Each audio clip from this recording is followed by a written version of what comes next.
నమస్తే మిత్రులారా, నేను మీ శ్రీనివాస్ చౌహాన్ అడ్వకేట్. పహానీలు వర్సెస్ గ్రామ నక్ష. పహానీలు అనంటే ఏంటి? పహానీలు అనంటే ఒక గ్రామంలో ఎన్ని సర్వే నెంబర్లు అయితే ఉన్నాయో అన్ని సర్వే నెంబర్లకు సంబంధించి, అంటే భూమికి సంబంధించిన వివరాలను రికార్డు చేసి భద్రపరిచినటువంటి రిజిస్టర్ని పహానీలు అని పిలుస్తుంటాము.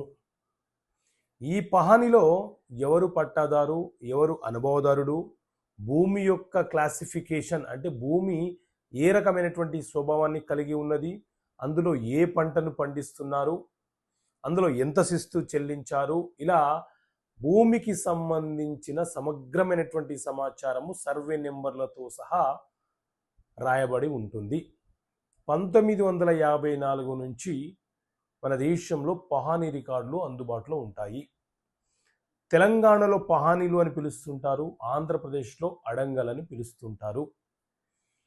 ఈరోజు మన పేరు మీద ఉన్న భూమి, ఆ భూమికి సంబంధించిన చరిత్ర, హిస్టరీ మనం తెలుసుకోవాలనుకుంటే మనము 1954 నుంచి పహానీలు రెవెన్యూ అధికారుల వద్ద నుంచి పొందితే అందులో ఆ సర్వే నెంబర్లో మొత్తం ఎంత భూమి, ఆ తర్వాత ఎవరెవరికి ఏ రకంగా సంక్రమించిందో పూర్తి సమాచారము పహానీలో ఉంటుంది. ఇది పహానీ.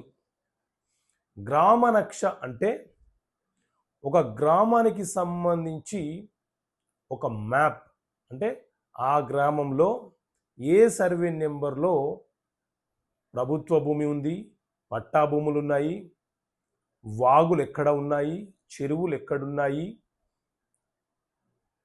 పొలాలలోకి వెళ్ళడానికి దారులు ఎక్కడెక్కడ ఉన్నాయి, ఏ ఏ సర్వే నెంబర్లో ఉన్నాయి అనే సమాచారంతో రూపకల్పన చేయబడినటువంటి మ్యాప్ని గ్రామనక్ష అని అంటాము.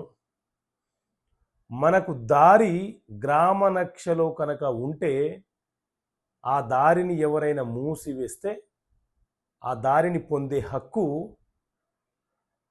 తిరిగి ఆ వ్యవసాయదారులకు, ఆ రైతులకు ఉంటుంది. అంటే గ్రామనక్షలో ఉన్న దారులను మూసివేసే హక్కు ఎవరికి ఉండదు.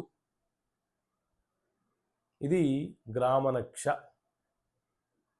ఓకే మిత్రులారా, థ్యాంక్ యూ. జై హింద్.